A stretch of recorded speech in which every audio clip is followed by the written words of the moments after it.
Okay, good morning. This is the time and place for the Planning Hearing Officer hearing of November 20th, 2019. My name is Vilia Zamaitaitis, and I will be conducting the hearing for the first case on today's agenda. There are two cases on the agenda. The relevant exhibits are posted on the bulletin boards directly behind me. The hearing will proceed as follows. I will read the description of the application request. I will then read the reports received from any of the city interdepartmental comments and those making a recommendation on behalf of the case. The case planner will make a brief overview of the case, give analysis, and make a recommendation. The applicant will then be asked to come forward, stating both name and address, and will be asked to present the case within a 15-minute time limit. Others in support of or in opposition to the project will be then asked to come forward, again, clearly stating both name and address, and present their opinions and recommendation within a 3-minute time limit. And lastly, the applicant will be given the opportunity to make closing comments, if desired, in response to testimonies given by preceding speakers within a 5-minute time limit. The hearing will then be closed and the case taken under submission. If the evidence presented in the application at the hearing meets the required findings set forth in the municipal code, depending on what type of discretionary permit is requested, the project can then either be approved with conditions, yet if the findings cannot be made, the case must be denied. After the hearing, the decision will be prepared in writing and will be in the form of a letter sent to the applicant and to all persons who responded to the public notice, either by speaking at the hearing or by submitting written responses and having provided their name and mailing address. The date of the decision will be the date appearing on the letter. Per the municipal code, all cases may be appealed to the Planning Commission within 15 days of the date of the decision. The applications for appeals are available in permit services and the building and safety section located on this floor. Notification of this hearing was accomplished by the use of public notices which were mailed to all property owners and applicants within 500 feet of the subject property. The site was physically posted and the notice was placed in the local newspaper. If you wish to speak, and this is including all applicants and consultants on behalf of a project, please write your name, address on one of the speaker cards provided at the table by the front door and submit it to staff. I would also like to inform everyone that the official proceedings of the Planning Hearing Officer hearing are recorded on video as part of the public record. It is also available for viewing on GTV6. Which brings us to the agenda. We are taking items out of order. So the first case at today's hearing is a variance request for 905 Burchett Street. This is variance case number PVAR 1911477. The applicant is Williams Land Use Services. The staff is Mr. Roger Kiesel. The project is a 132 square foot first floor addition and a new 647 square foot second story to an existing 1,306 square foot single family residence.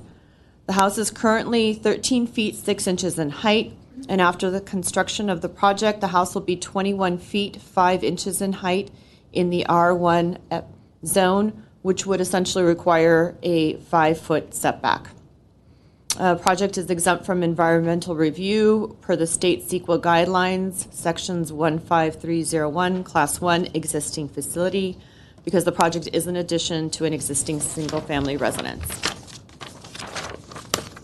Okay, that said, I don't believe there were any substantive comments from any of the other city departments.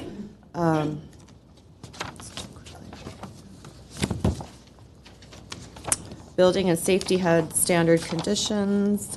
No issues with neighborhood services code enforcement.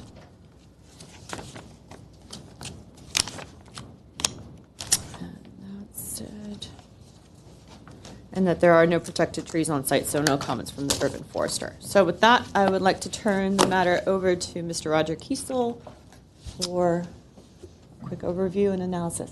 All right. Good morning, Ms. Zematitis. The applicant is requesting approval of a variance to allow a first floor addition and a new second story to an existing approximately 1,300 square foot single family residence. The first floor addition is about 132 square feet and located at the rear of the residence. The new approximately 650 square foot second floor will be located above the new residence as well as the existing residence, also in the rear of the residence. As you mentioned, the house right now is about 13 and a half feet in height, and after the proposed addition will be about 21 and a half feet in height. The zoning code prescribes that buildings shall be set back from interior property lines not less than 5 feet if they are over 20 feet in height and less than 30 feet in height. So as described above, the existing residence is increasing from 13 and a half to 21 feet and a half in height, and thus a minimum 5-foot interior setback would be required. All portions of the new construction, the addition to the first floor as well as the new second story, are proposed with a minimum 6-foot setback. The applicant, however, is requesting approval of a variance to allow a portion of the existing residence to maintain the 3-foot 8-inch west interior setback. The subject site, 905 Burchett Street, is zoned R1 and located on the north side of the street between Alma Street and Highland Avenue. Staff believes that the findings can be made for the project and recommends approval of the variance. Real quickly, in this case, strictly applying the provisions of the setback requirements would result in unnecessary hardship because the house with its existing 3-foot 8-inch interior setback meets the intent of the setback regulations and has since the house was built in 1936. Character defining features would be demolished and new portions of the residence more than comply with the minimum 5-foot setback. The intent of interior setback requirements is to achieve some privacy, some light and air circulation between residences, and just some space between residents. The existing house with its 3-foot 8-inch setback has existed for about 85 years in the present state. The existing living room, which includes an original fireplace and centered living room window or picture window, is located in the southwestern portion of the house. Requiring a conforming setback would require demoing a little over a foot of the western, approximately 1-foot 4-inch portion of the residence. So basically this hatched area would need to be demolished in order to result in a conforming, complying setback.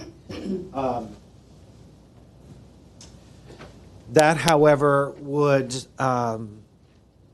require eliminating the original fireplace, as well as the large window in the living room becoming off-centered, both of which are character-defining features of the Spanish-style house. Additionally, a hipped roof is located above the living room, and you can see that best on the top elevation. Again, if you demoed about a little over a foot of the house, the resulting roof would be clipped, kind of an awkward looking result. The granting of the variance would not be material detrimental to the public welfare or injurious to the properties or improvements in the neighborhood because the zoning designation of the property and the use are consistent. and the new portions of the house will be set back 6 feet. The property is zoned R1. It's a single-family zone. On it now is a single-family residence, and that use isn't proposed to change as a result of the project.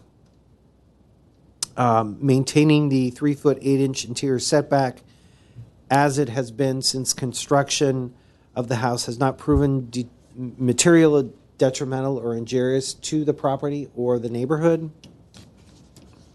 And the new second story, as I mentioned, will be set back 6 feet from the western property line as opposed to the required 5 feet. So it's more generous than the minimum required.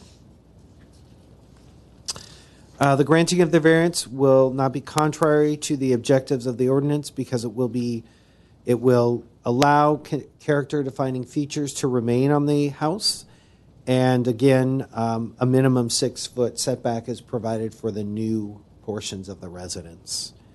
The objective of setback regulations is to maintain appropriate light, air circulation, and privacy. Approval of the variance will allow the existing fireplace and large centered window on the front facade to be maintained and thus protect the neighborhood character. The existing setback of the subject residence is relatively consistent with other properties in the same neighborhood. A one-story house in this neighborhood would typically require a 4-foot setback. This is at 3/8, so that's why I say it's relatively consistent. And again, the new second story will be set back 6 feet from the interior property line. That concludes my presentation. If you have any questions, I'd be happy to answer. Thank you, Mr. Kiesel. At this time, I'd like to invite Janelle Williams, the applicant for the project, up for your presentation, please. Good morning. Celia, how are you? Thank you, Roger. Appreciate your work on this.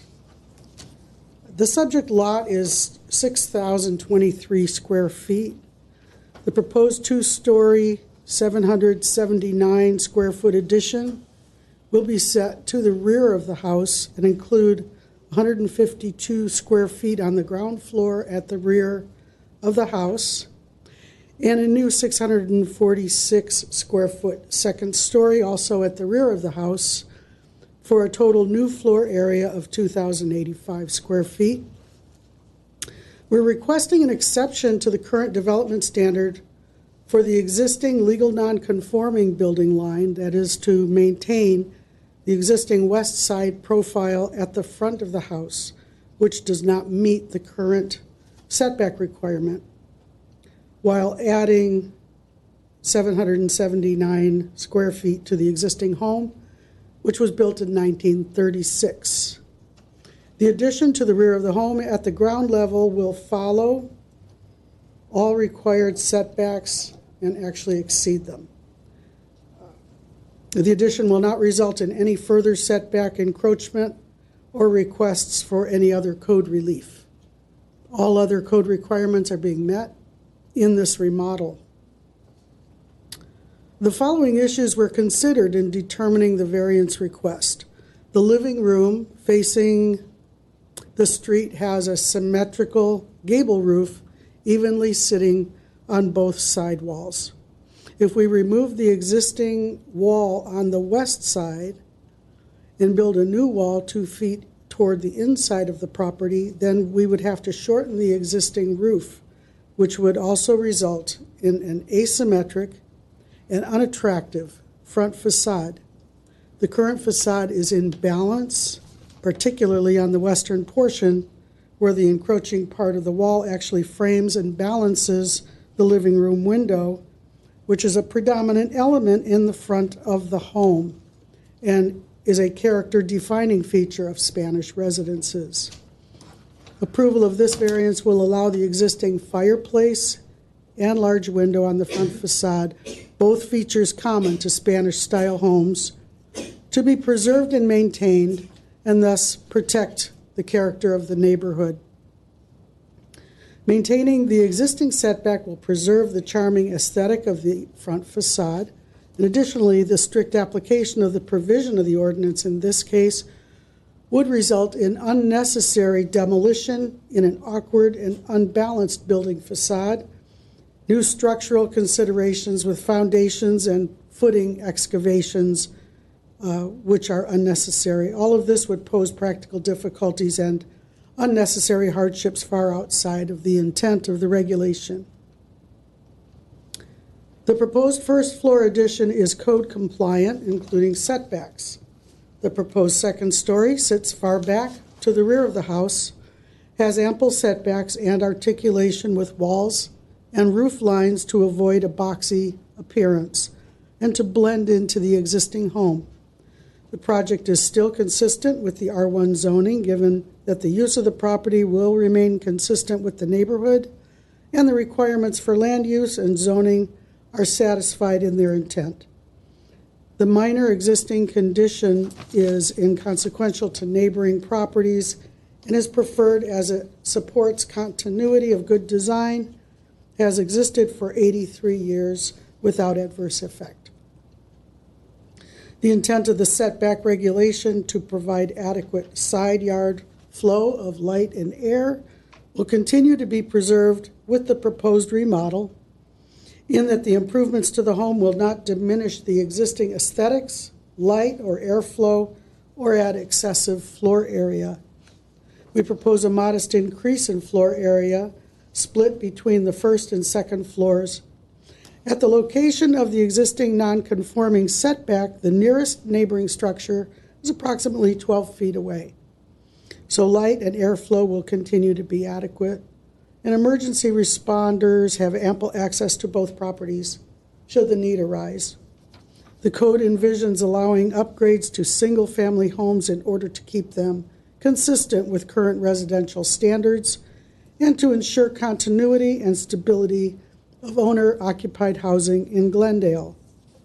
Conversely, moving the existing legal non-conforming building line to the setback would negatively alter the attractive symmetry of the front of the house, as well as cause a major change to the roof line and require excessive ground excavations while degrading the overall design.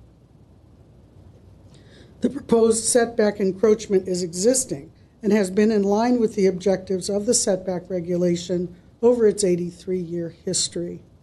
The ordinance exists to allow adequate flow of light and air, as mentioned earlier, and this project meets the intent fully. The code allows flexibility in cases where minor encroachments are requested. For these instances, the code provides for this variance process. The intent of the code can be scrutinized and applied where warranted, and deviations can be allowed when the request is consistent with the intent on a case-by-case basis. In this instance, the intent of the code will be preserved, and the resulting aesthetic is preferred over strict adherence to the setback standard for all of the stated reasons and to save the charming Spanish facade and fireplace and protect the character of the neighborhood.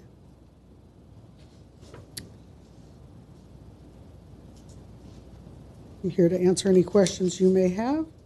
The property owners, Sandy and Art Ulloa, are here, as well as the architect, Mr. Edward Hagobian. Thank you, Ms. Williams. I have no further questions. All right, thank you. I do have two speaker cards, one for Mr. Edward Hagobian, the architect for the project, and for the property owner, Sandra Ulloa. Who would like to speak? First, I believe Mr. Hagobian would like to speak. Yes, please. Good morning, Milia. This is Edward Hagobian. For the records, my address is 220 South Kenwood Street, Suite 210, Glendale, 91205. As a matter of fact, I am honored to work in this beautiful Spanish-style house. Maybe you know that I have designed some Spanish-style houses, but yet I have to learn from cases like this, the pure Spanish style. It is a pleasure to walk around this house and to see all these minor details, how it's done. I don't have a hat to raise it for the person who built it, but if I had, I will. So that's all I can say about this house, and I'm happy to answer any questions that you have. I have none. Thank you. Thank you. Ms. Ulloa?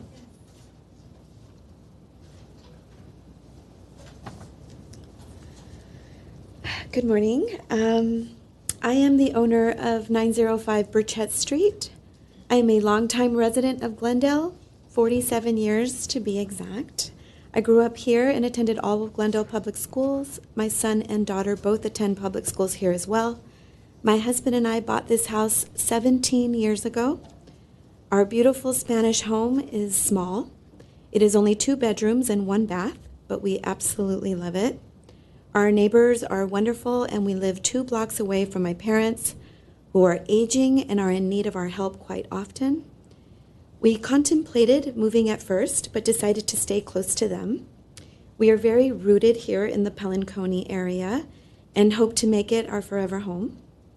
Unfortunately, we have outgrown the living space, and with growing kids, we feel the need to add on. Our yard space is important to us, as my husband and I come from very close families and often entertain.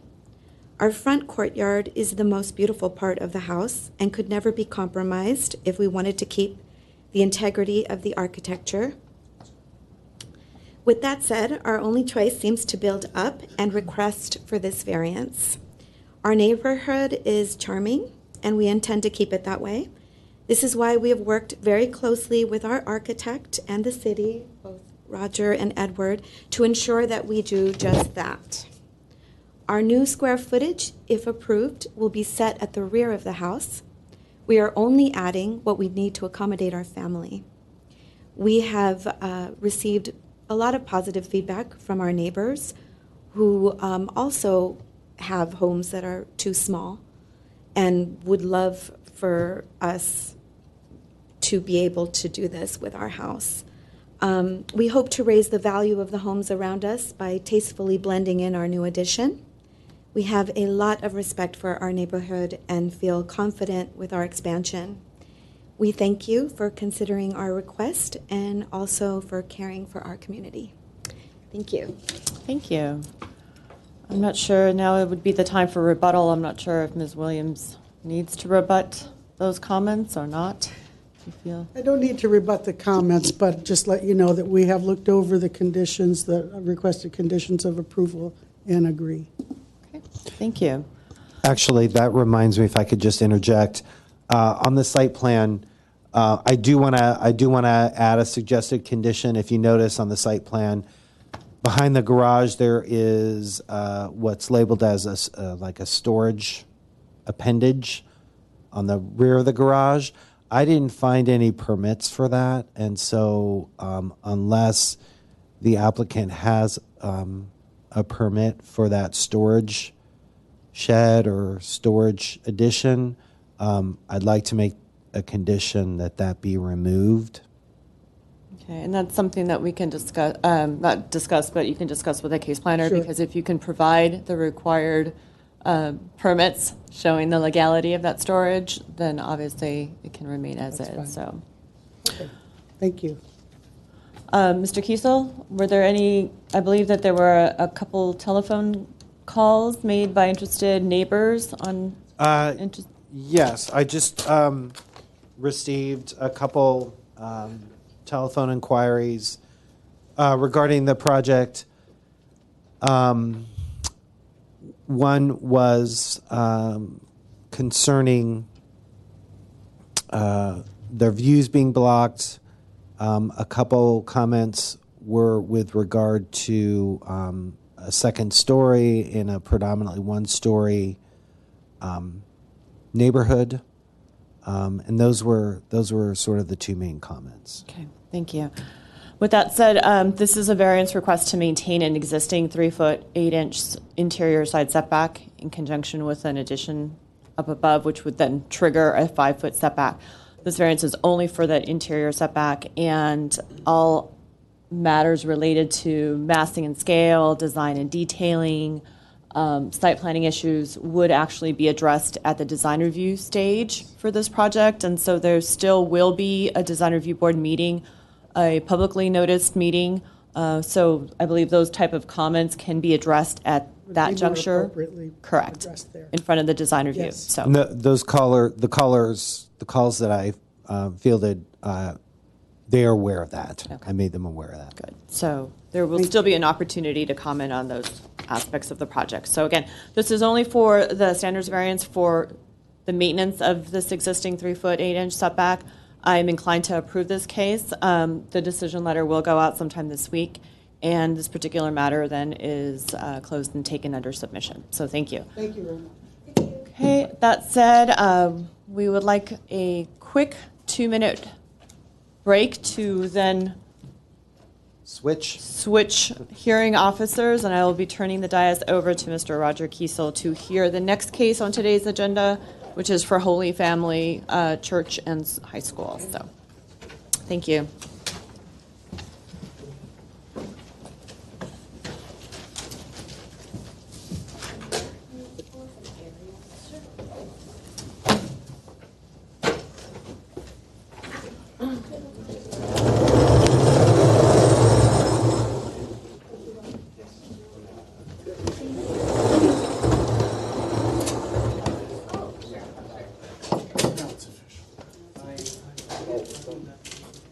You can get that at our main office. Just go out the corridor here and then go all the way down. We did it 102, or 100, or the main office. 102.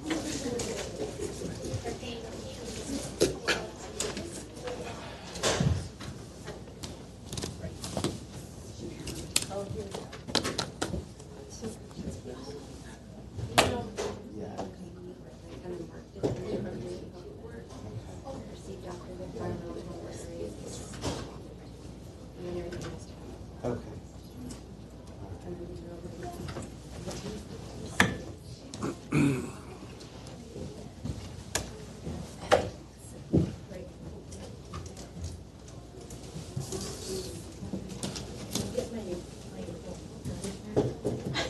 Oh, it's installed. You didn't copy the file for the administrative record? We will. Okay.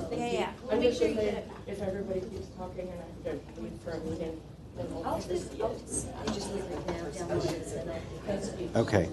It says Smith on it, I'm sure. You'll have no problem finding it.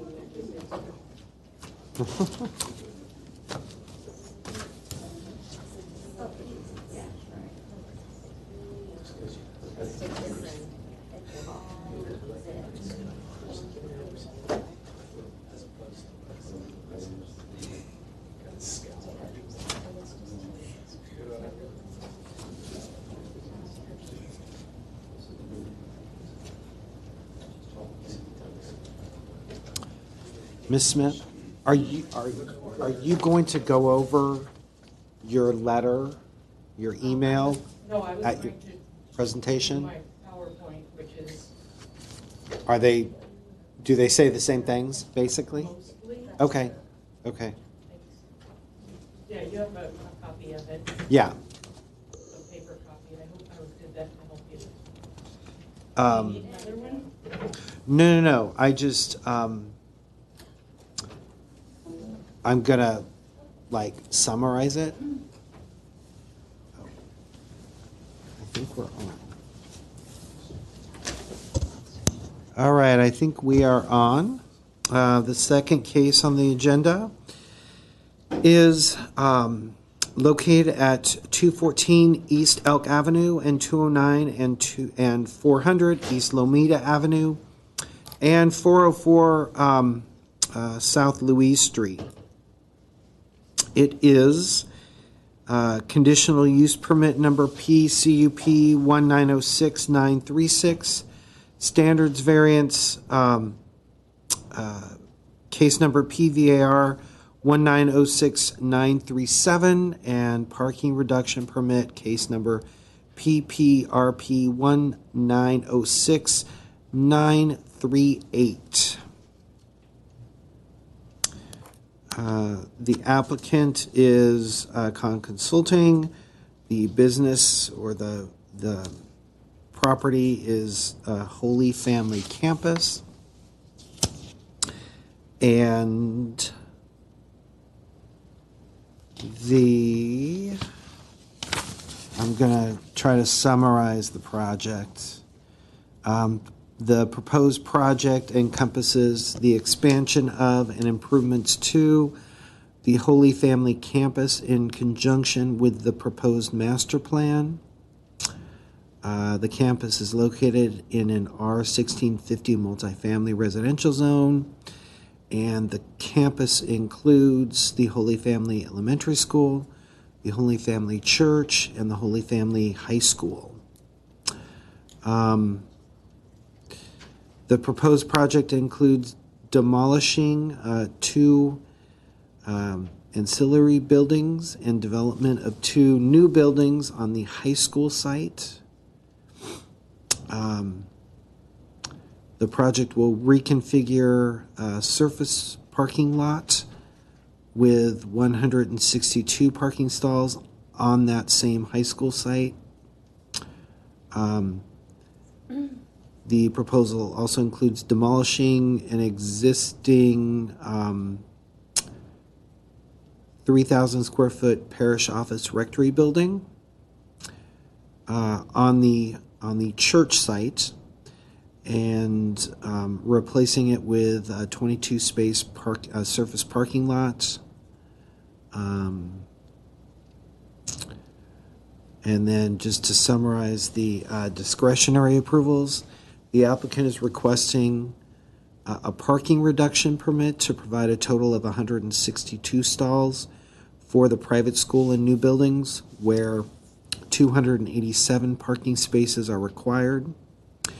A conditional use permit to allow the expansion of the existing private school. And then a setback and standards variances to allow the construction of new fencing in the street front and street side setback areas, and then as well as to provide less landscaping than required by code. There's also a negative declaration attached to the project, and the Community Development Department, after having conducted an initial study, has prepared a negative declaration. I think that's enough description. Why don't I have the case planner, Vista Izati, just go over this more, and then I'll look at the comments. Good morning, Mr. Kiesel, and thank you. The request before you today is for the Holy Family High School site located at 400 East Lomita Avenue in the R1650 multifamily zone. An initial study was prepared for this project, which includes Holy Family High School, Holy Family Church, and Holy Family Elementary School.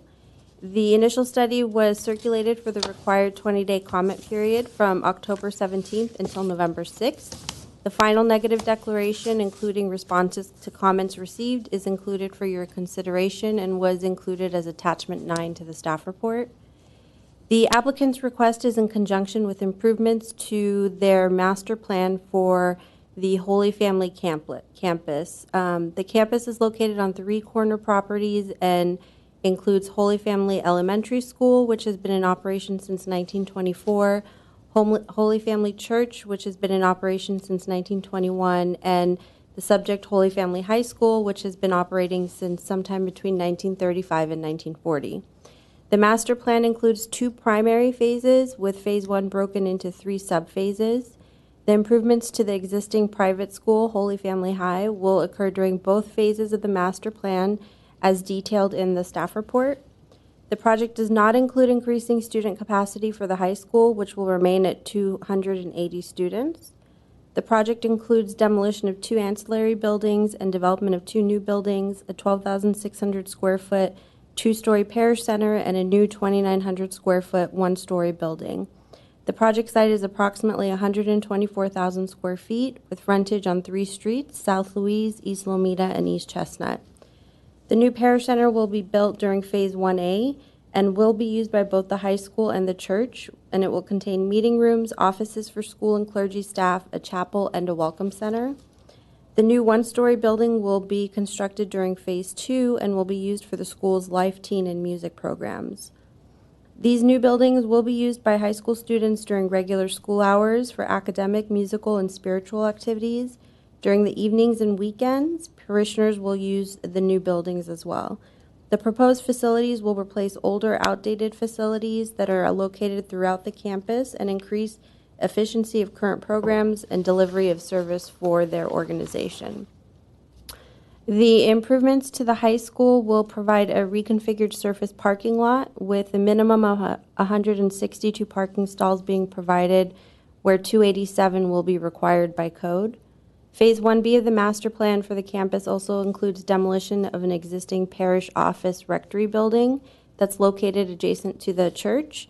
This building will be replaced with a 22-space surface parking lot. When all project phasing is complete, there will be at least 184 code-compliant parking stalls available to serve the high school and the church.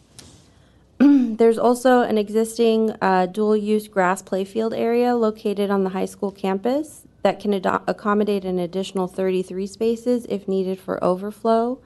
Overflow can also be accommodated for at the elementary school in the playground area as needed for special events.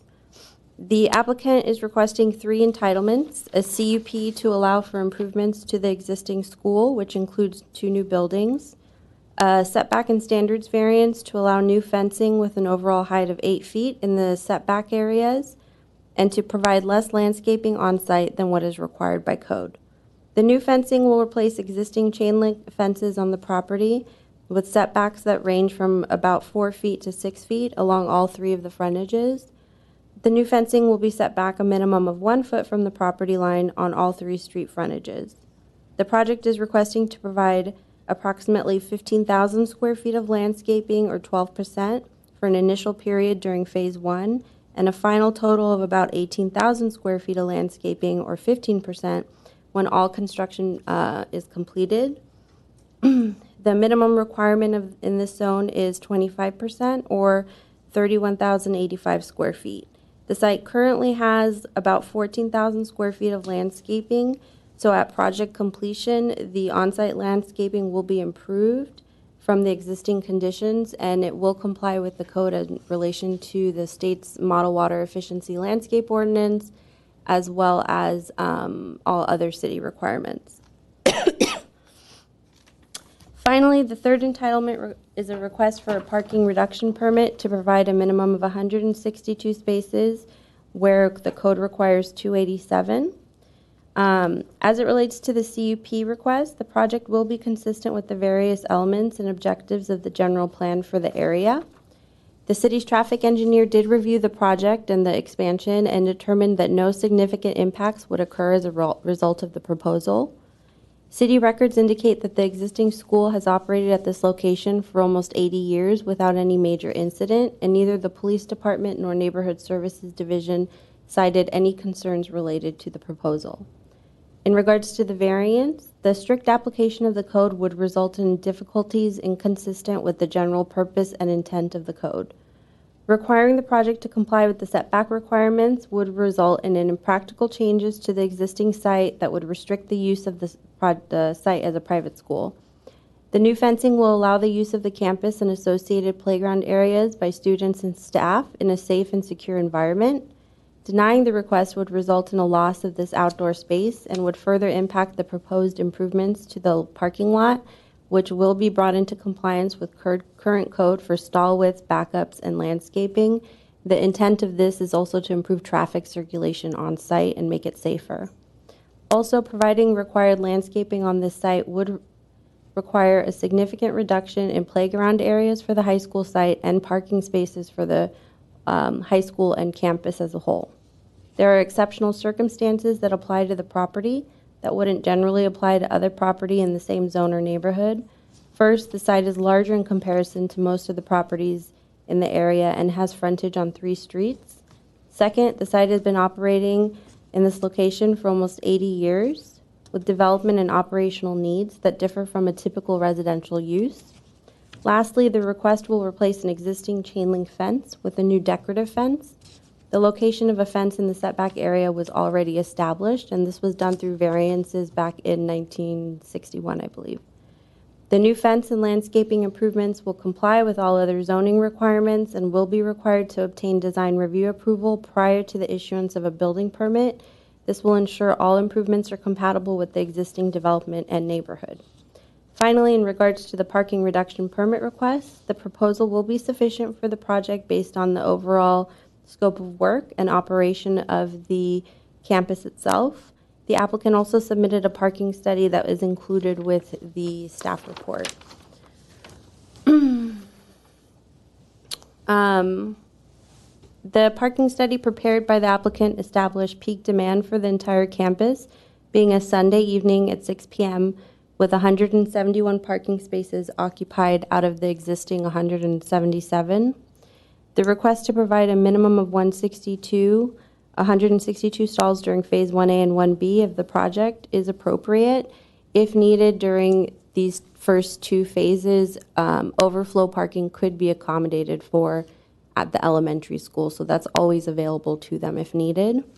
When all phasing is complete, the project site will feature 204 code-compliant spaces. This includes 182 spaces that'll be on the high school site, and the 22 parking spaces that will be available at the church when that aspect of the project is completed. Adequate off-street parking spaces are provided for the use, and the intent of the code is met. If there are any future uses or intensification to the site itself, a new parking reduction permit would be required. None of the city departments cited any major concerns with this proposal. A copy of their comments are included as attachment 7. Overall, the requests for these discretionary approvals are reasonable, and all required findings can be made in a positive manner. Suggested conditions of approval have been included to mitigate any potential negative impacts. And then by way of public comment, we received one comment letter dated November 15th, and that's been provided to you. They're related to the final negative declaration, and they were received after the comment period ended for the environmental. However, they're still provided to you for your consideration. That concludes my presentation. I'm available if you have any questions, and thank you. Thank you, Mrs. Adi. All right, let me quickly go over the comments, and then I will ask the applicants to speak, and then the interested parties. Looks like Public Works Engineering, their comments were pretty standard.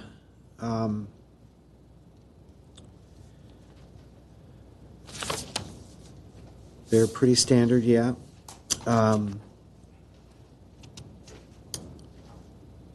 Traffic engineering,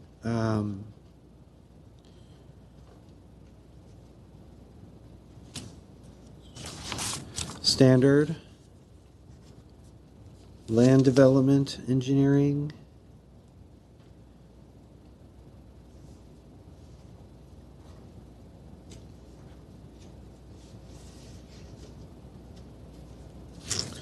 fairly standard.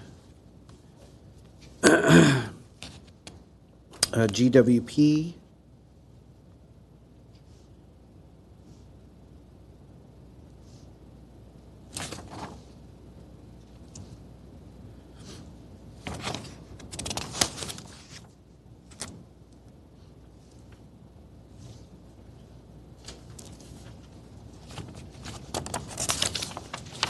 standard. No comments from the police departments. And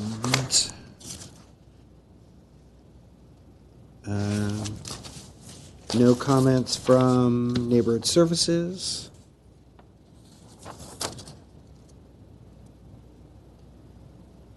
And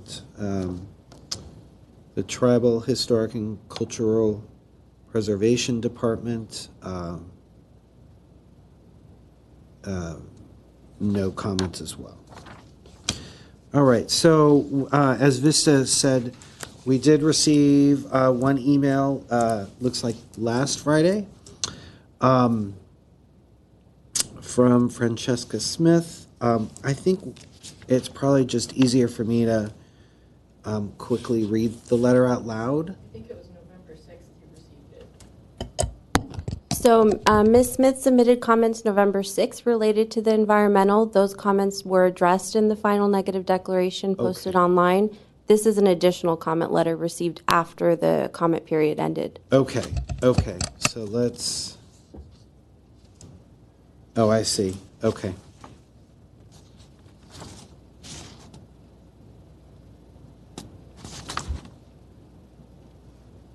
All right, why don't I take this under submission? I'm not going to read it out loud. And then if you want to summarize your two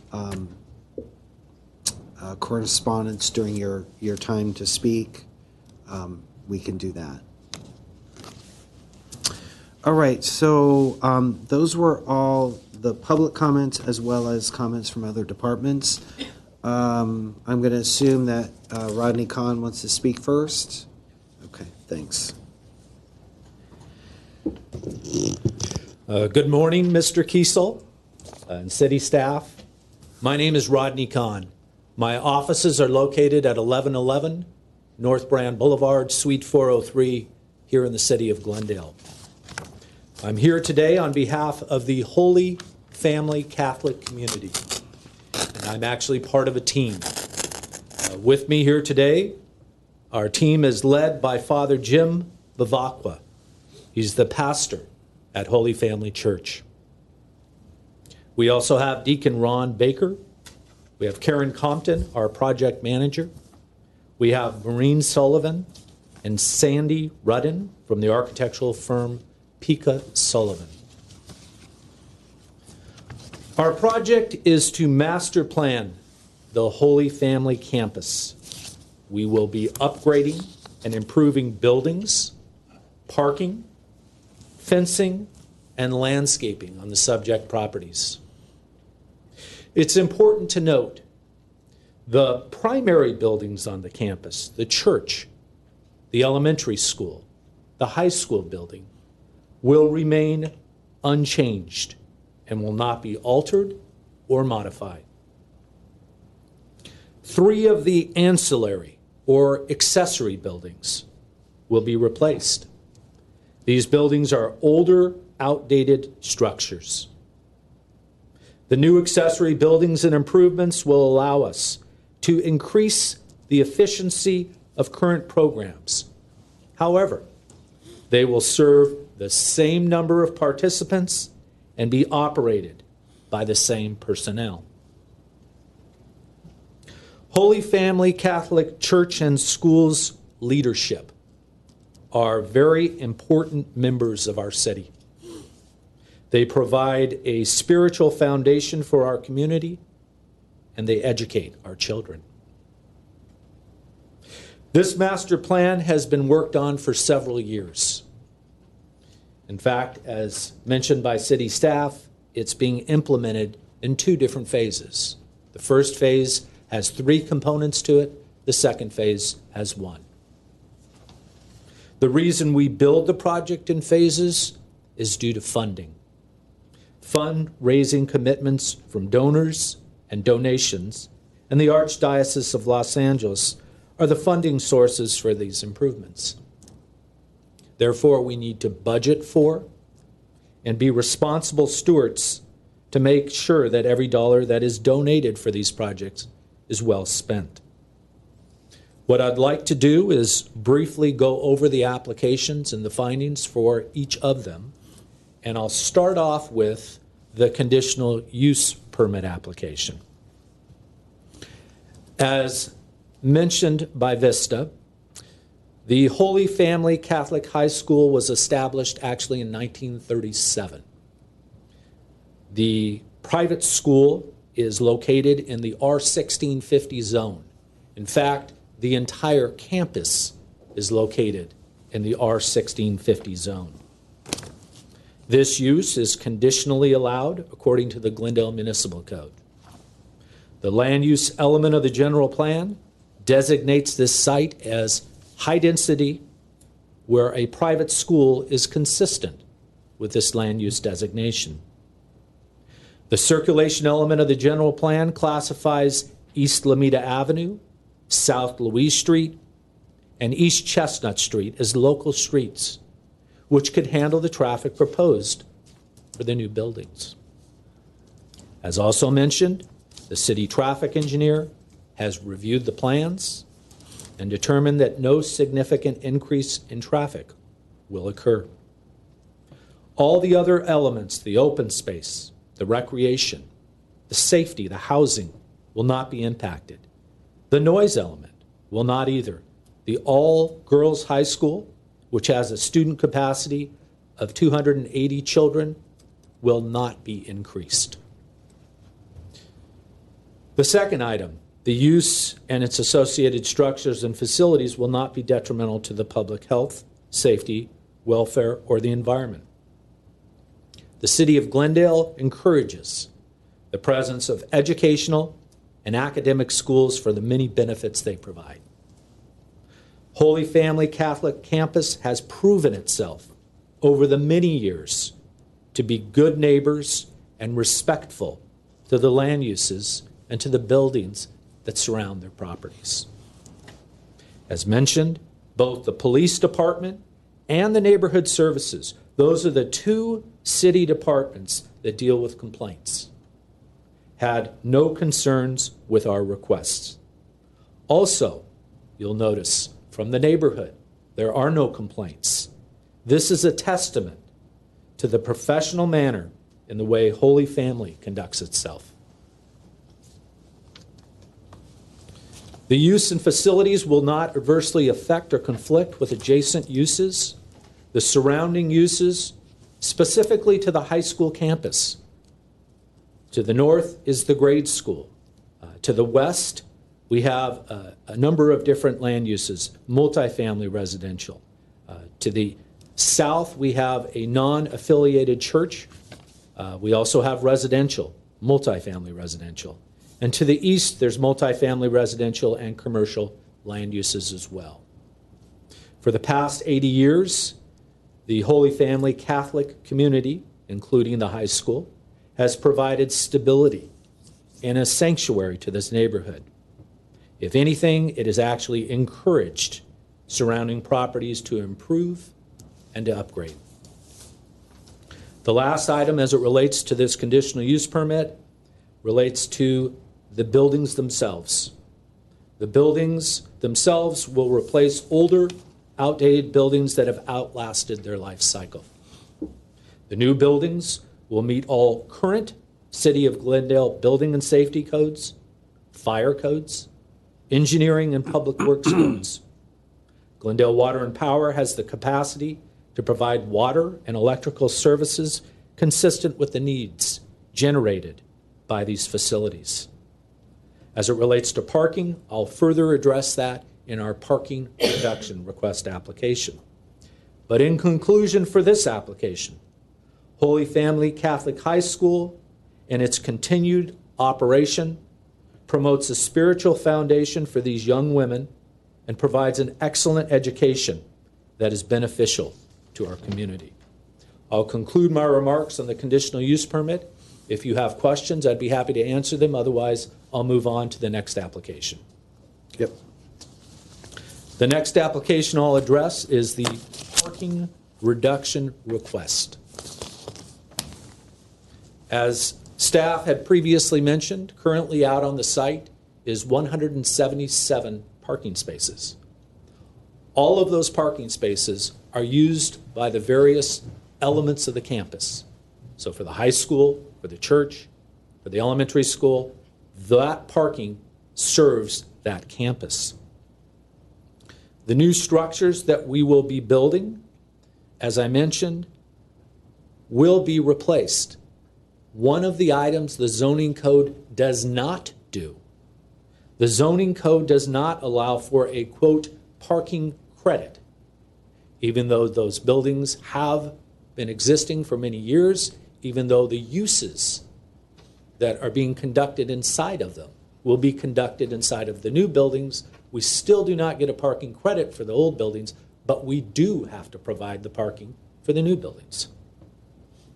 As mentioned by Vista, in terms of the phasing of the project, in Phase 1A, we will have 162 parking spaces. In Phase 1B, we will have 184 parking spaces. And as 1C, 197, ultimately, for the final phase, to reach to 204 spaces. It's also important to note the on-site and the off-site traffic circulation patterns will improve. The north driveway and the south driveway for that area will be closed to allow for better circulation. And also very important to note, the existing parking on site does not meet current codes. So what we have is we have old parking spaces that don't have the necessary stall widths, stall lengths, or backup area to maneuver on site as current code requires. So the new parking we're proposing will meet current code. Also important to point out is the existing parking lot, as you can see, has no landscaping whatsoever on the interior of the parking area. That will be changed. That will be substantially improved, and you could see that on the exhibit in the plan that's posted directly to the south of the existing plan. We did conduct in terms of a parking count. There's a requirement as part of the parking reduction permit to go out and to count parking spaces on an hourly basis from 6 a.m. to midnight for every hour, and it says for a typical weekday and a Saturday. And that's exactly what we did. In fact, we did a weekday, a Saturday, and then went back and did a Sunday. So we did all of that. The results are for the weekday, and we have the existing parking at 177. At the peak time, which was 6 p.m., the peak was 94 spaces occupied. That would mean we had 83 parking spaces open and available. And in fact, that was our peak for that day. If you look at the remainder of the day, throughout all of those hours, we had 100 plus open parking spaces on a weekday. And that was while school was in session. Second, the Saturday, once again, in terms of the parking count, our peak time was once again 6 p.m. It had 126 parking spaces occupied. Well, that would mean that we had 51 spaces open at our peak time. And once again, if I looked at the parking numbers, we had 100 plus spaces open and available throughout the remainder of the time. The last was Sunday. When we did it on Sunday, there were 3 peak times. One at 8 a.m., which had 101 spaces occupied. That would mean we had 76 spaces open. At 10 a.m., we had 137 spaces occupied. That means we would have 40 spaces open. And then last, the closest peak time we had was 6 p.m. Again, 171 spaces out of 177. That means we had 6 spaces open. But once again, if you look at all the other peak times throughout that Sunday, it had 100 plus spaces open. Just during that peak hour of time is what we were talking about in terms of the numbers. As it relates to this parking reduction,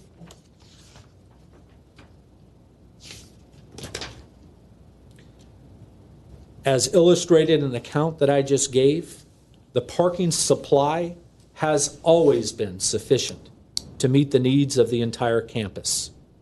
Although we are increasing the square footage of the buildings, we are relocating from other locations on the campus. It will serve the same number of participants with an overall increase, ultimately, in the parking supply.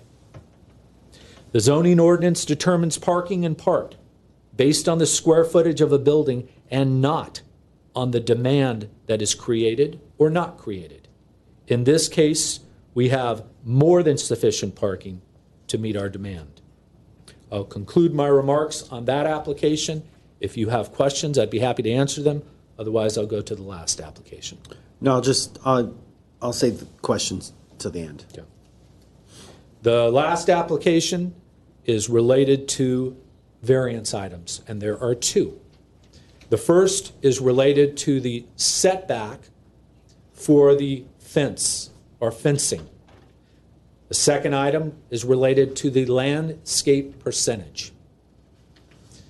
I'll refer you to the existing site plan, which is all the way over on the left, in the middle.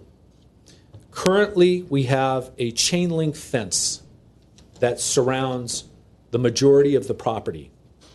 And as I mentioned earlier, we have a parking area that has stall widths, lengths, and circulation that do not meet current code and has absolutely no landscaping in the interior. The fencing, as was also pointed out, was approved by variance. In fact, there were two separate variances. I think one was in 1961 and the other one was in 1965. And that was to erect these chain link fences. If you've had the opportunity to go out to the site, you'll notice that on the elementary school side, there have been new fencing that has been installed, which was done recently. That was approved, that was permitted, and that was actually a very beautiful upgrade that was done. The new fencing ultimately that we will propose here will be very similar. So in terms of removing a chain link fence and replacing it with something that's decorative, that's much more aesthetically pleasing, and that ties in better with the architectural treatments and styles of the campus. The chain link fence that currently exists goes up to a height of overall of 15 feet. Our new fence wall average will be 8 feet with a maximum 11. So it's a little closer to the street than currently, and the reason being is that allows us to have parking stall widths and lengths and depths that meet code, and we will be landscaping and providing on-site landscaping in that parking area where we currently do not. Another important point is that this fencing is decorative fencing that can be seen through. So it's not a solid wall, and it is not a chain link fence. The second item relating to the landscaping. Currently, the site that we're discussing is considered legal nonconforming. It contains about 11% of the site for landscaping. We will be increasing that percentage. That percentage will be increased twofold. One, it will go up to 12% in one of the phases, and then ultimately in phase 2, it will go up to 18,000 or 15% of that landscaped area. So we're taking an existing condition and we're improving it on all phases as it relates to the landscape percentages. Nevertheless, the code for this multifamily residential zone requires it to be increased even more. There are exceptional circumstances to this property. As Vista has pointed out, it is a very large 2.85 acre site. The dynamics of a private educational institution are also different and unique than other properties. And the other item that I will address as it relates to this or conclude my presentation is that these variances requested, they promote the greater good of encouraging us, the education and academic schools for the benefits they provide. And when viewed in the larger context, the fence wall and the landscape percentages to upgrade is a reasonable accommodation. That concludes my presentation. If you have questions, I'll be able to answer them. Thank you very much. All right. Let's just go on with the speakers for now. Is there a particular order that you want to? There is not a particular order. Then if Ms. Compton, Karen Compton, could speak last. Okay. Thank you. So, Father James Babakwa. Okay. You're up.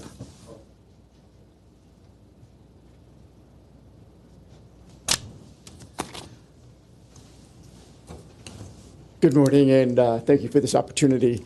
My name is Father Jim Bavakwa, and I've been the pastor at Holy Family Church at 209 East Lomita for the last 11 and a half years. And it's been an exciting opportunity. And as Rodney mentioned, we've been working the last number of years on a master plan. And while working towards this master plan and bringing it to fruition, we've done a lot of improvements at both the high school and the grade school. We're trying to enhance the beauty of the campus and make it more user-friendly and to make it more amenable to the local community by upgrading the facilities and enhancing the whole synergy of the whole campus and just bringing it all together. I've got a great team, and we've been working hard on this, and it's exciting. So just wanted to put that out there, okay? Okay. Thank you. Very good. Sandy Redden?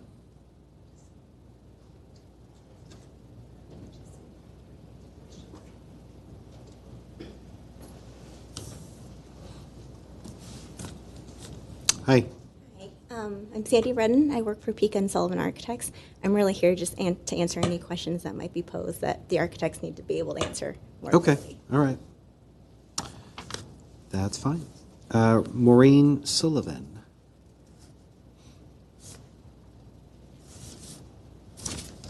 Maureen Sullivan. I'm the principal of Pika and Sullivan Architects. We're lucky enough to be working with Holy Family on this project. Vista and Rodney have presented it very well. And again, Sandy and I are here if any details come up that are needed. Okay. Thank you. Thanks. Karen Compton. Hi. Hi, good morning. My name is Karen Compton, and I'm the project manager for Holy Families Master Plan. Our offices are located at 177 East Colorado in Pasadena. And I've been fortunate enough to not just to be a member of this project team, but to work with Father Jim for the past 9 years on his vision for the campuses as a whole. Vista and Rodney have all done an amazing job at presenting the project, so I'll just be here to answer questions as it relates to schedule or anything like that. Thank you. Great. Thanks. Ms. Yurka, Ms. Smith, is there a preference who wants to go first? You. Okay. You're up then. Great, thank you. Sure. And do I get a mouse or something for my? You know what? Yeah, Or just should I- just Okay, that's okay. just say We'll make it work. That's worked before, I think, Jay. Put it on full screen. Thank you. Okay. Would it be possible to get another minute or two, but I'll go as fast as I can? that's fine. Great, thank Yep, you. I yep. will try to make it super fast. No, it's fine. So it's fine. page down. Okay, thank you. Hi, thank you for including me. My name is Francesca Smith. I'm a qualified architectural historian and historian with more than 35 years of experience, working also on CEQA projects for most of that time. I want everyone to know the owner has done nothing wrong in this case. My comments focus on the city's errors in a number of important respects. Also, I want you to know I'm a proud graduate of a Catholic preparatory school. I'm working currently with Archbishop Gomez on a National Historic Landmark nomination elsewhere, and I just worked on an ecclesiastical tour of Glendale. So first, page down. Please work. Okay. The whole thing isn't fitting. First off, the lead agency has not considered the whole of the project. In reviewing the cultural resources section, it's very unclear reviewing it with addresses and descriptions and so forth, but that leaves out the Teen Life building, which is at 319 East Chestnut. It's not mentioned whatsoever. It was built before 1922. There's no mention of the grotto and the lawn, dates unknown, of the El Camino Real Memorial Bell unknown. I note that the parish office rectory, which was completed in 1979 and is a very nice example of 70s modern Spanish architecture, isn't included in the South Glendale survey and should have been. So the whole of the project would mean considering all of these cumulatively. If no updated evaluations for historic significance were prepared to justify the conclusion by the CLG lead agency, in showing it to a number of colleagues, everyone has said, oh, this is a little bit complicated. It's not an obvious historic district because there are properties here and there. But they're really unified by architecture, by their connection to this important local institution, and also under the second criteria for connection to the local priest under whom the church was built, who became a Vatican ambassador, something like that. So this really should have been considered a historic district. And it's pretty obvious once you have that additional information. You know, driving around just doing a reconnaissance survey, it doesn't make itself evident until you understand the background, which takes more of an intensive survey. We presented what is, oops, let me move down.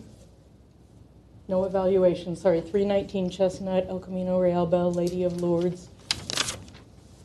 I have no idea when those were built. There weren't building permits. Can you make this smaller so it'll fit? I don't know. We have presented substantial evidence. Holy Family. Wah! It's the way the screen is configured, and Great. we configure for a more square format, so I don't know that we could easily Really? do that. Okay. That's how it's always been. I could, but I'm not going to run over there, sorry. So we've presented substantial evidence that this is a historic district. As you can imagine, I did a quick evaluation with facts that were available at the time.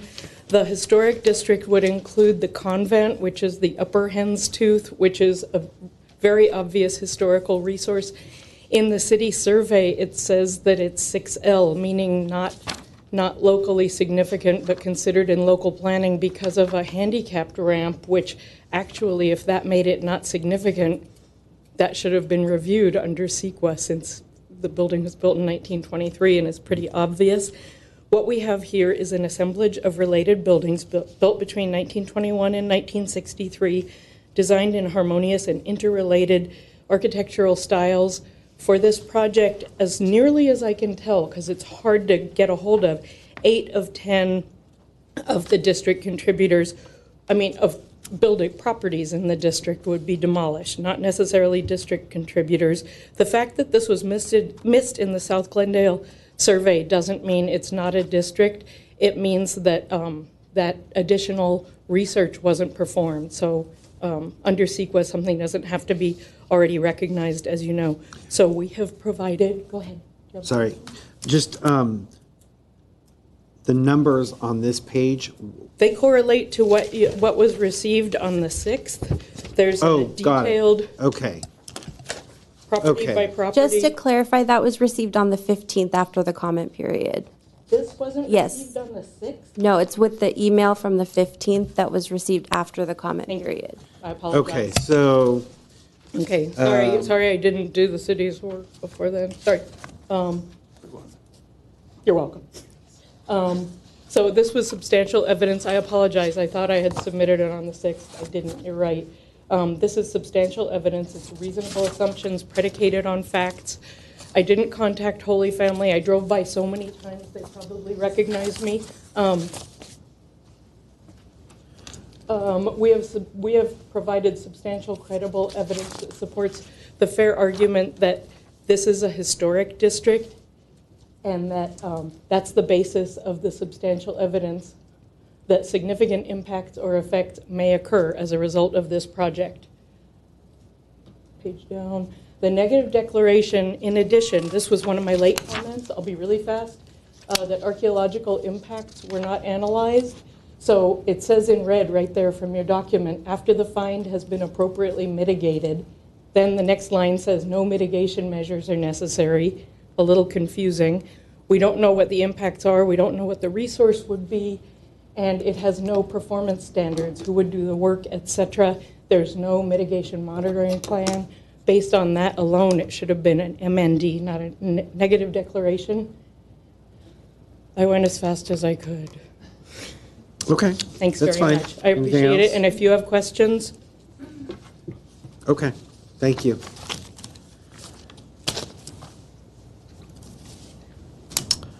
And then finally, Kathleen Yurka. Hi, thank you. It's Catherine Yurka, just for the record. Oh, I'm sorry. That's okay. What did I say? Kathleen. Oh, I'm There's so sorry. many Kathy names. So I'm the chair of Preservation Advocacy for the Glendale Historical Society. And I just want to begin by saying that I totally understand the desire to update the campus. And I don't have any issues with the proposal that they're making or the variances that they're requesting. But again, to echo Francesca, that we do have a problem with the city's handling of the environmental review. And I know that the city is understaffed and that this is only getting worse with all the state mandates. But CEQA, of course, is an important state law, and compliance is necessary. I wanted to focus on my objection, my personal objection to the city's rationale in their response to Francesca Smith's comments for why they didn't need to even evaluate whether this property constitutes a historic district. They mentioned that the consultant in the South Glendale Historic Resources Survey did not find it to be a historic district, that they had identified 6 historic districts plus 1 extension of a historic district. That's actually not accurate. They identified 5 historic districts plus 1 extension.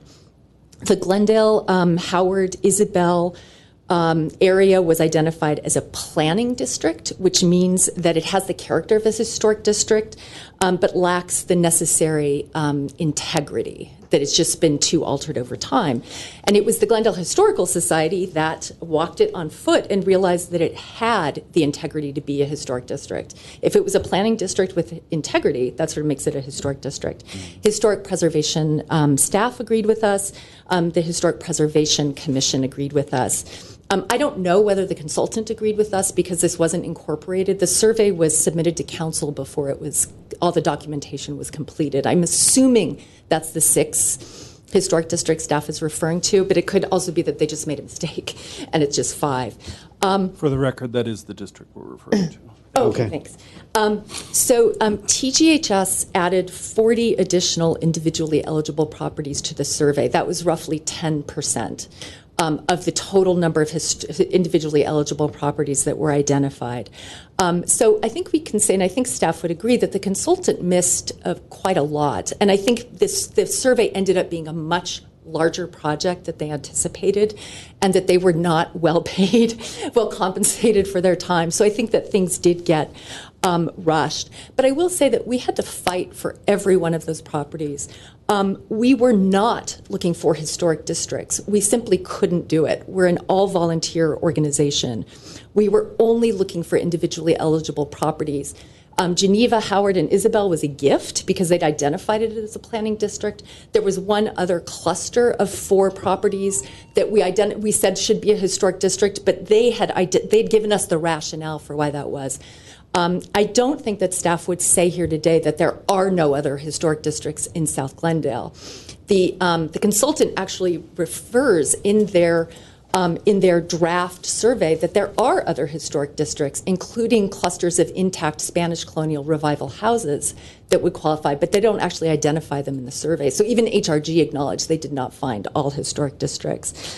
And also, I think as Francesca Smith pointed out, that we identified new information, or she identified actually new information about this district, because it's not obvious unless you understand how they all fit together as part of the Holy Family Campus. I also just want to point out, I just reiterate again that 321 Elk was mistakenly identified as 6L in the survey, and that's partly our fault, because I'm an amateur, I thought the windows had been replaced on it. And so when we told the consultant this should be considered historic, it was labeled, I said the windows have been replaced, there have been some alterations, and it's only the glass that has been replaced. And so I believe that should be a 5S3 as well for its architecture. It's simply a stunning building. And 5D. Sorry, yes, as a historic district contributor, apologies. And again, I'm sorry to put a wrench in the works of the Holy Family Campus, but I do think it's important to consider all of these issues. An EIR may be required, but we don't know, because it could be that the impacts could be mitigated. But we do think that more work on the environmental review document is necessary. Thank you for your time and for that little bit of extra time. Okay, sure. All right. Mr. Khan, do you want to come up and respond, or any of the team? Mr. Kiesel, in terms of the response, I would just highlight a few items. First of all, I would defer to city staff as it relates to the CEQA document or any type of analysis that needed to be done, or districting, or anything along those lines. What is required of us is what we complete and what we do, and that's what we have done. There was a mention of the 319 East Chestnut building, the Teen Life building being demolished. That property, that building is not part of this project, and we are not proposing to demolish that building on Chestnut. The other item that I heard was about the grotto. As we were listening, the grotto was built in 2008, and will be relocated to the Courtyard of Charity, which is next to the church. Also, there's the replica El Camino bell, which is actually made of aluminum. So we don't know the year, but it's a replica. We would also relocate that to that same area, which is the Courtyard of Charity next to the church.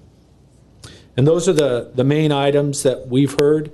Once again, we asked city staff that you review our entire project, that you certify the environmental, and that you approve our requests. Thank you very much. All right, thanks.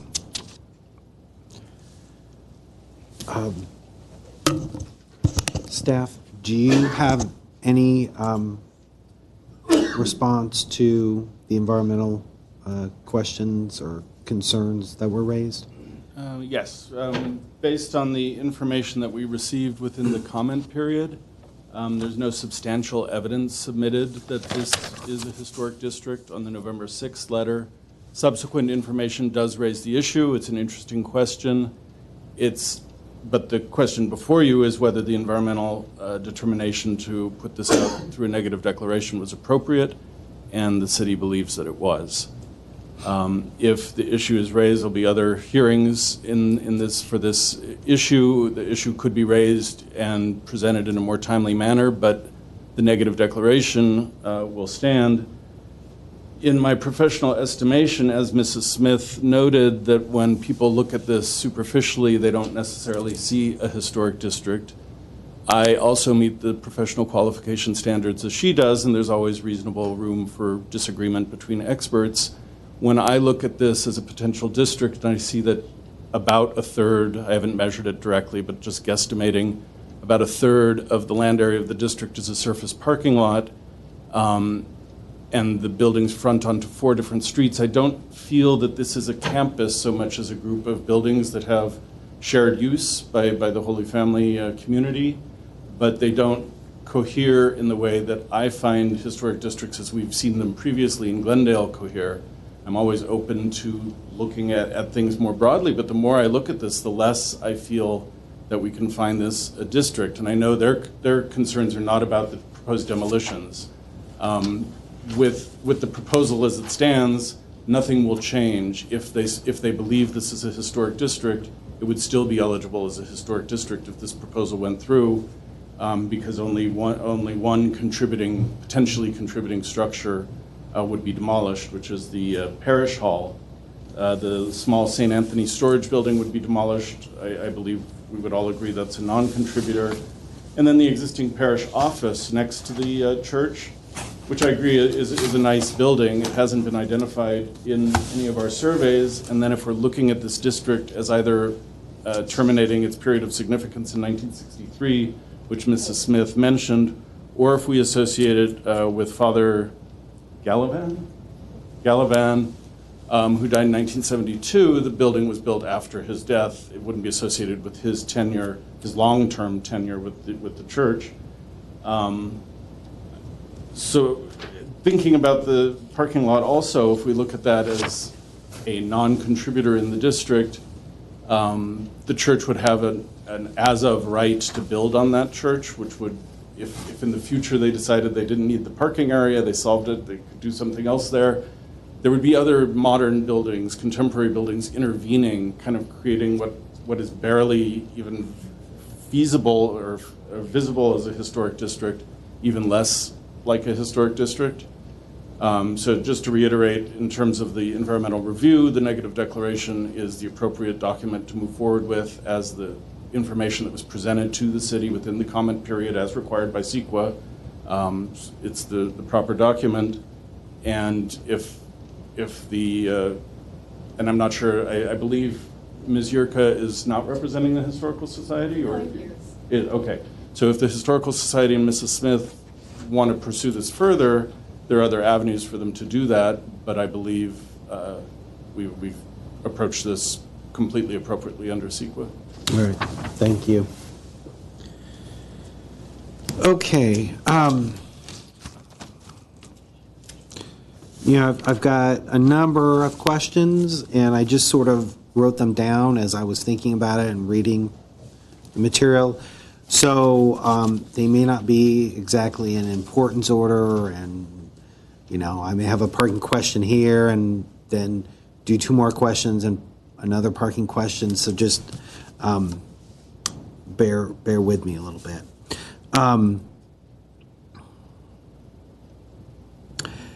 The proposed master plan for Holy Family is what you're presenting today, right? Okay, so that is the master plan. Okay. I think you alluded to this in your presentations, but what's the purpose of this master plan? Why is what you have on the site now not working? Why are you proposing this master plan for 10 or 20 years in the future? What's the issue there? I'll begin, and if anybody else wants to respond on the team, they're certainly welcome to. My name is Karen Compton. At present, the uses for Holy Family are spread across a variety of different locations. The intent of the master plan is really to increase service and operations to the parishioners and to improve service delivery and function and human resource contact between Father Jim and the rest of the staff. The staff are spread out across the campus, and the master plan, specifically the creation of the parish center in and of itself, would actually improve that by consolidating offices and providing common meeting rooms. It would also allow for meeting spaces to take place outside of the grade school and high school, so for security purposes. And so the thought around the master plan itself, and specifically for the parish center, is to improve the efficiency. Okay, okay.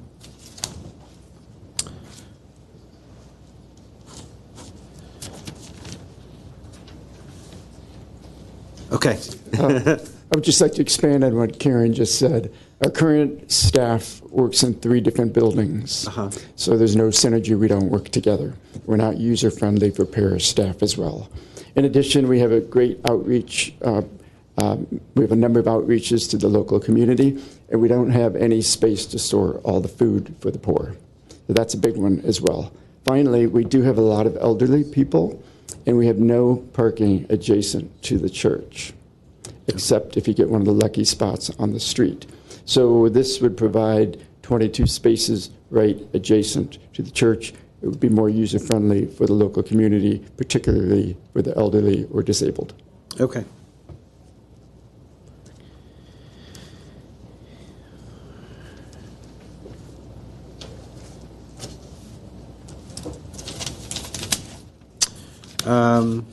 No enrollment increase for the elementary school or high school? Okay. That was stated a number of times, but it's a question.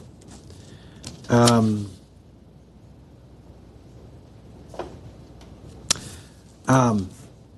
may get the numbers not quite right. At some point during the phasing, you will have 162 parking spaces. And if I understood correctly, Mr. Khan, you said at one point, I think it was Sunday at 6 p.m., the church was using 171 spaces. So theoretically, during that peak hour, during part of the phasing of this overall master plan, you all have a deficit of what, 9 spaces? Am I understanding that correctly or not? You're close. Okay. Okay. So really a few things when I identified that. So the peak time that we had was Sunday at 6 p.m. and occupied spaces was 171, where we currently have 177. So the difference was the 6 spaces in terms of that. So you currently have extra. Right. So if you look at the 171 and the 162, and you're correct in terms of the 9, the 162 is for a short, limited period of time. And also, as pointed out by Vista in the presentation, we have the ability to have overflow parking on the elementary school that can accommodate between 12 and 15 spaces very easily. Okay. I thought that was the case, but I just wanted to clarify. Sure. Okay.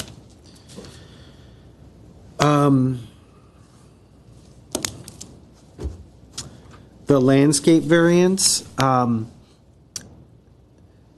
basically, the 25% is for a multifamily use. The variance is because basically you're not a multifamily use, and you're going from a 9 or 10%? 11%. 11%, and then when all is said and done, it bumps up to 15%? Okay.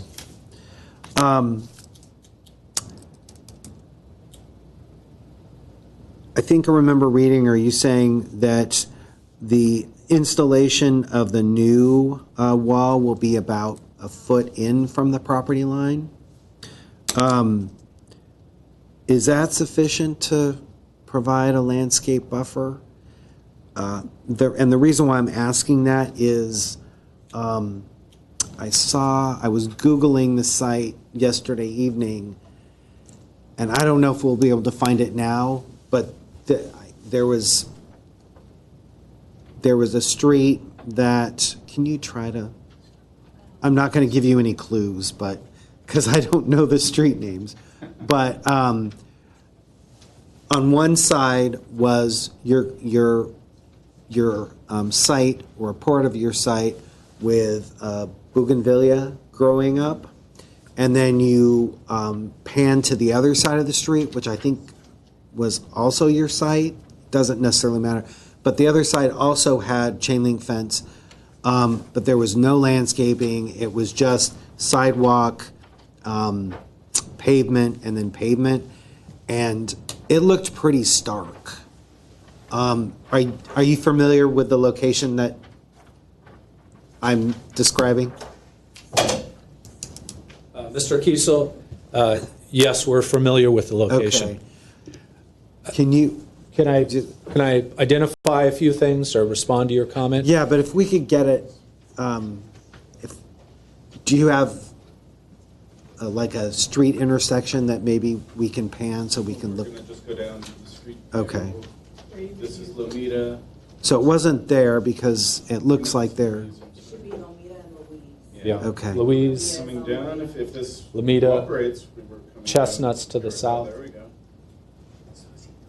Okay, this is Louise. Here's some bougainvillea. Is this your? Yeah, except the other side looks like it's. The Chestnut site may be the part you're talking about. Louise is running north-south, east-west is on the south side is Chestnut. Here's Chestnut. Yeah, it looks like multifamily. You all understand I what? see Roger, I think I see lots of bougainvillea on the north side. Okay. I think that's it. Yeah, I think that's it, Jay. This area? So, yeah, that's what I saw, and it just, on the other side of the street, looks pretty stark. Yeah. And, what, I mean, 1 foot doesn't sound like a whole bunch. If I can respond, if you look at the landscape plan, it's at the bottom, it's hard Down to here. see. I don't know if you can zoom in there. But there's really a few things. One is obviously in the parkway, all of those large mature trees will remain. But if you also look on our site, we have introduced, and I think the number was 50 to 60 new trees, and many of them are on the perimeter, if you notice, in terms of the landscape plan. You're talking here, right? All along, on the north side as well. Yeah. And the reason that that's significant, and I had mentioned this earlier in my presentation, is because of what we are proposing as our fencing, which is very visible. You can see through. It's not a solid wall. It's not anything like that. You'll be able to see that landscaping. The other thing is, if you notice on the corners kind of the main focal point, if you will, for that parking area. We have corner cutoffs that substantially step back. In those areas, we also have large trees. We also have mature landscaping as well. Is there an entrance to the campus from here? To the parking, yes. Okay. Doesn't look like from here. That's correct. Okay. It's not. So we will be having, it will be new landscaping even on the perimeter, but once again, you're going to see landscaping within the site as well.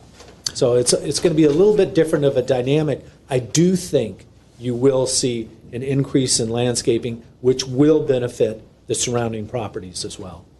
What is the new fence wall composed of, look like, made of? We have, in our packet, we have elevation of that fencing. Was it looked like there was, the base was solid and then above it? Do you have a, we'll give you, Okay. you should have it as part of the submittal, but we can provide it to you here.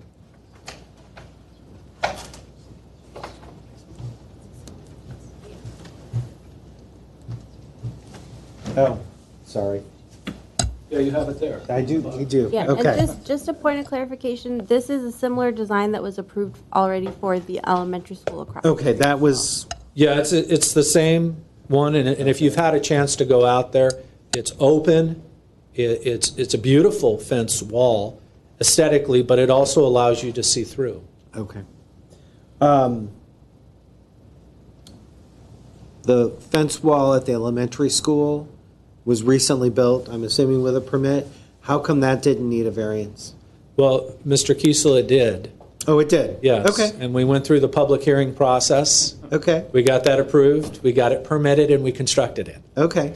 Yeah. What was the variance for? Same thing? The same exact thing. Okay. And in fact, the chain link fence was very similar.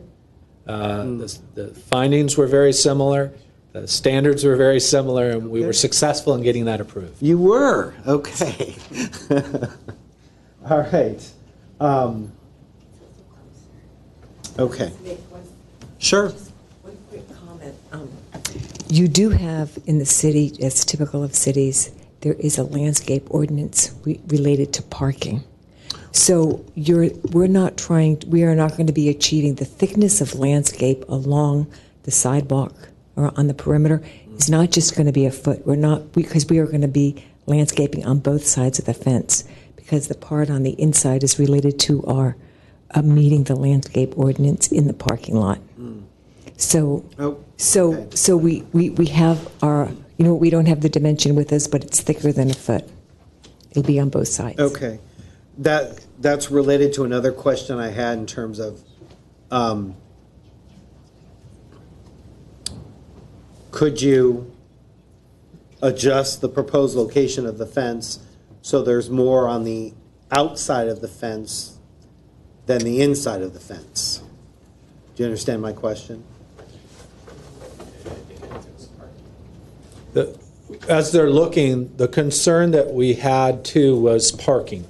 So as I mentioned in our presentation, we wanted to make sure the stall width, length, and backup radius met code. Right. So I don't know if we're putting more on the opposite side of the fencing, we'd still be able to have those stall widths. We actually put the fence exactly where we thought we needed it to meet all the code requirements for the parking layout. So either come up and say that or have Rodney say it. To repeat. Okay. We actually put the fence exactly the minimum it needs to be at in order to meet the code requirement for the parking length and width that the city requires for the stall. And backup. So, but say for instance, I'll just pull a number out of my head. The overall width of the landscaping is 5 feet. Okay. And you've got a fence 1 foot in from the property line. How does that impact the width and length of the parking stalls if that fence is just moved 2 feet in or 3 feet in? So there's a few things. One is the 1 foot is actually not for the fence itself, but we have light standards that project off. So we had to, that's included in that setback. So that's the minimum. That's the minimum. And the fencing is even back from that. How far back? Come on up. It's okay. It does vary slightly because, nothing's completely perpendicular, but it varies from about, it is called out on the drawings, but if I had to say off the top of my head, I think it's like 1'4" to 1'6", depending. So the physical outside of the wall to the property line, not like the inside of the wall or anything like that. So, but we are thinking we're going to have nice like wall sconce lights on the outside at pedestrian entrances and vehicular entrances. So those are probably going to be like 4 inches deep. So that's where we got the 1 foot from. Oh, so the wall is also the 4 or 6 inch decrease to 1 foot is including the 4 lighting depth of the light. It's because you've got the wall, and then you've got the lighting fixture that pokes out a little bit. Yes, that's what the 12 inches 1 foot comes from. So the post or pilaster or the wall is probably at least 4 inches back from that. Okay. It does vary slightly. Okay. Okay. And do you all do landscaping at your firm? No, we have a landscape architect on the project team. It's Carter Romanak. Okay. His name is on the landscape Okay. drawings. Okay, all right.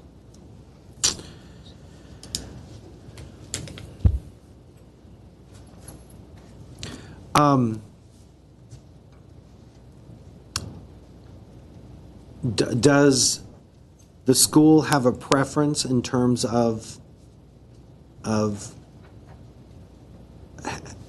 having the wall fence masked so you can't see so much in the property, or do you want it open?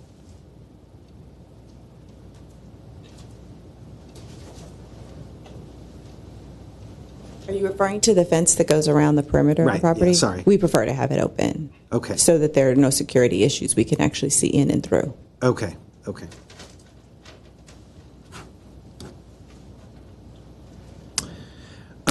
This may be something more for the staff, but there's reference to the playground at the high school. Are those just sports courts? Yes. Okay. Do you have an idea of what percentage of the high school young women drive to the campus? Yes. This school year, it's 3 students. 3 out of 280? Well, right. The I'm 280 is capacity, but for this year's attendance, and I don't have the actual number, but we have 3 students that park on campus. Okay. Out of those. Out of Right. roughly 200. It's Karen, do you know what attendance is? Do you? Roughly 120 right now. 120. Oh, it's 120. 120. Okay. So the other number is that's the capacity that they can hold. Okay. Okay. Okay. All right. Thanks.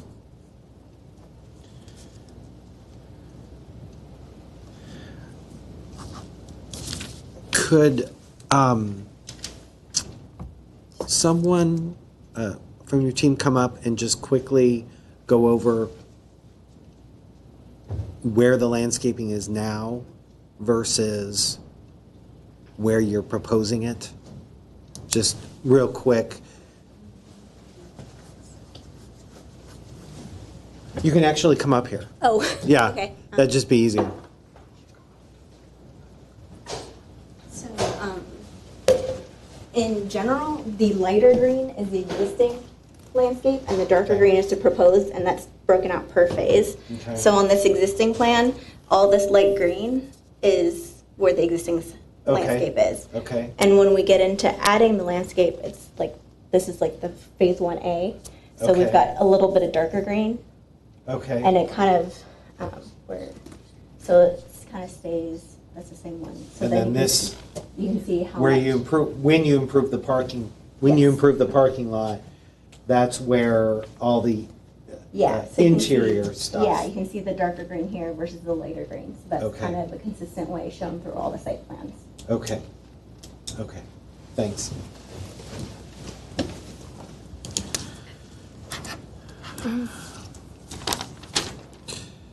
The dual-use playing field is composed of what material? Is it real grass, live grass, or It's artificial turf. it's artificial turf? Yes. Okay.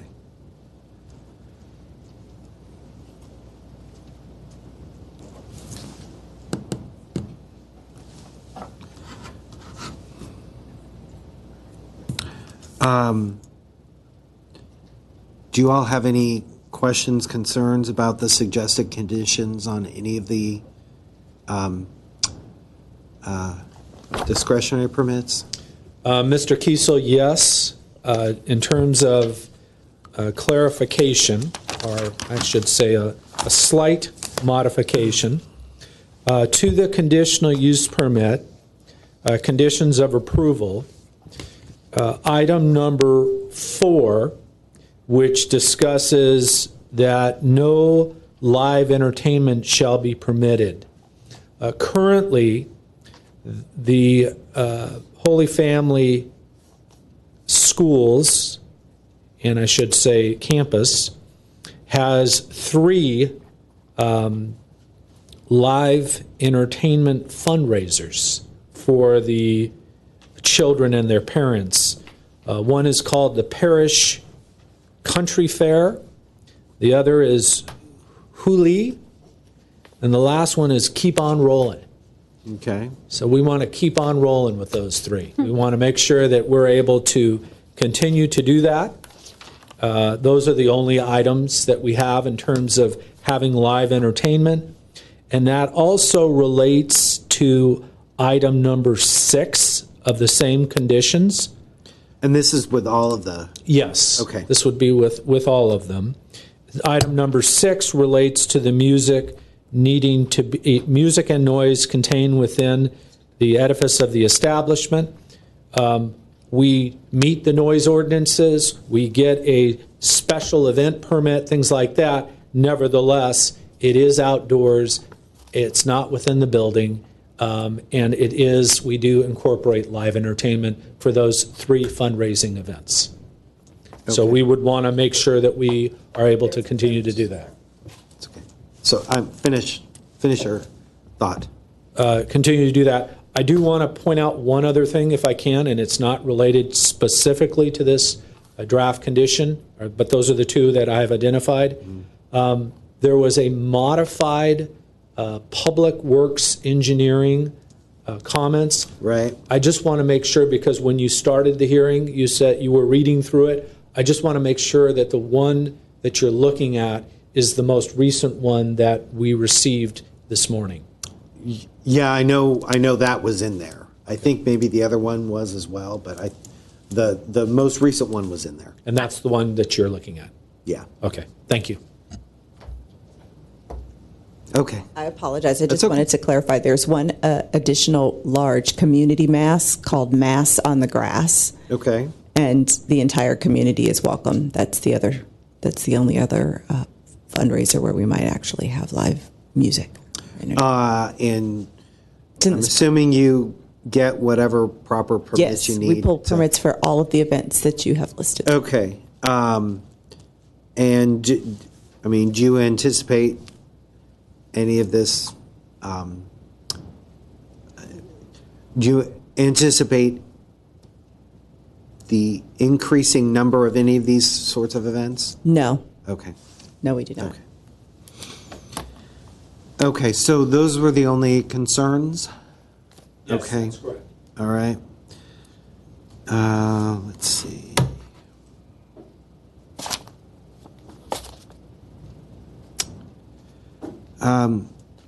The grotto and the bell.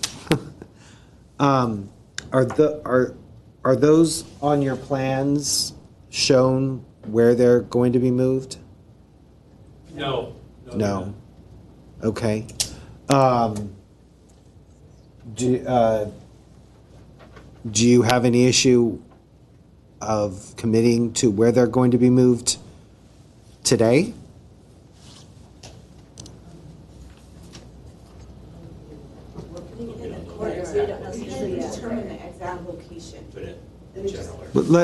Yeah, because I know, actually, that's fine. I believe that we are showing right here. You can see the existing. That's grotto. existing, right? Yes. Yeah. That will, when we turn this into parking, that will be relocated. There is a lovely courtyard here. Okay. That is used at the church. We intend to relocate it in there, but we actually have not designed it yet or put the exact location within the courtyard. Okay. So it is going to move. It is going to move over. You've determined that it's feasible. Yeah. To do that. Yes. You just don't know the exact location. Correct. Would you all have concerns? What's that area called again? Courtyard of Charity. Courtyard of Charity. Would there be a concern if there was a condition added to the project, if it was approved, that the grotto feature be moved to that area of the campus? Oh no, that would be fine, I think, because that's where it would be. The one thing about that courtyard, there's not visible at all from the exterior, so it would really be only visible from inside the campus. The new location. The new location, correct. Okay. If staff could throw out a design recommendation, even though this is a replica El Camino Real bell, traditionally those are in public view throughout the El Camino Real bell system. Right. I think it would be ideal if this could be left in public view, even if it's obviously relocated. If I could add, we agree with Mr. Platt, and we would put the bell on the other side, closer to the street, so outside of the immediate courtyard, but closer to the street. So right now it's here or here? Yes. Yeah. And yes. Okay. That's correct. Okay. Because that makes sense to us as well. Okay. Could it be in the setback? Well, that's a good question. We did review this after receiving the comment letter, and an interpretation can be made that it's similar to like a flagpole, and it is of historic significance, and we'd want to maintain it. Okay. So it could be located in the setback. Another location we discussed to kind of keep it closer to its location currently would be in the planter areas at the parking lot for the church. That's another alternative that we could consider. That's a nice idea too. Okay. That just brings it closer to its current location than on the other street.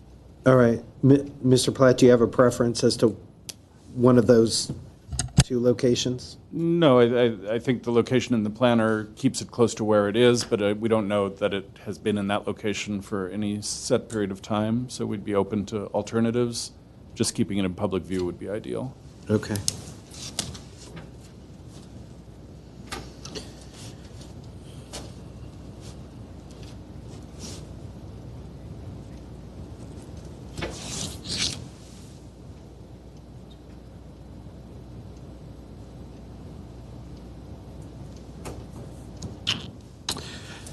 Okay, just a confirmation. You're not changing any of the uses or their intensities on the campus. You're basically upgrading the facilities that, enable whatever, all the uses that are on the campus now. That's correct. Okay.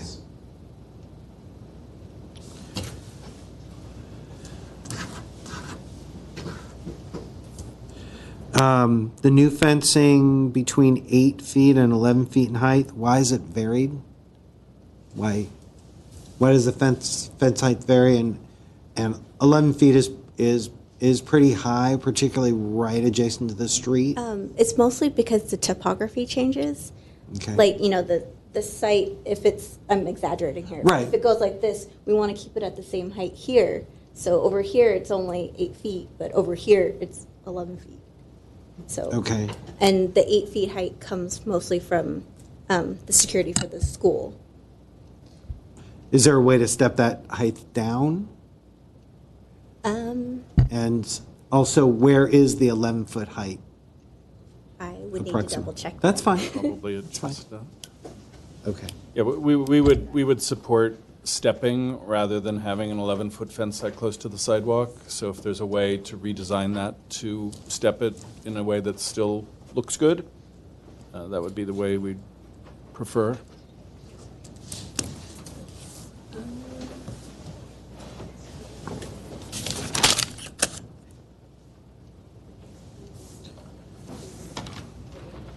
Maybe the architect's office can clarify this, but I don't think the 11-foot will be facing the street. I think the 11 feet is the existing portion. It's the Why don't you come up and also, if you could,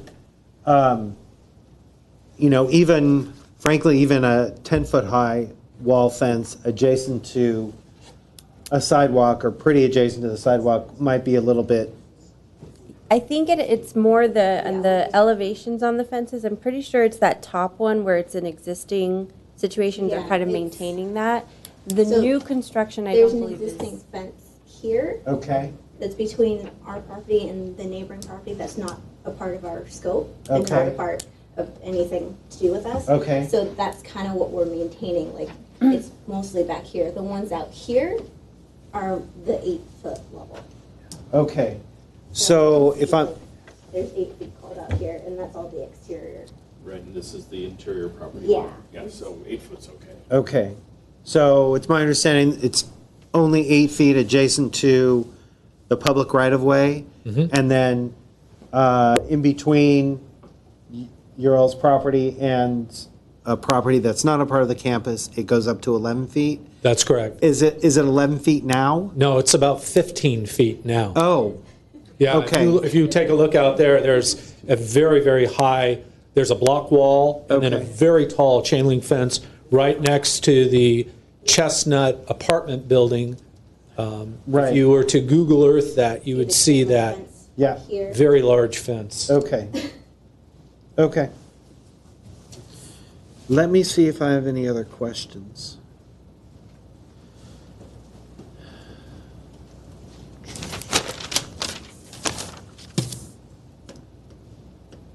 Here is that very large fence. Part of which is Oh. masonry and part of which is chain link. Yeah, okay.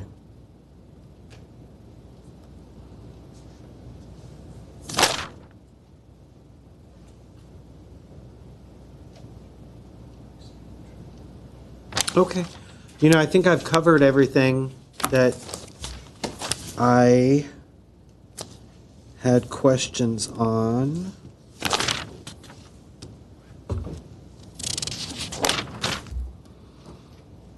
All right, I think, yeah, I think we're done with the interrogation.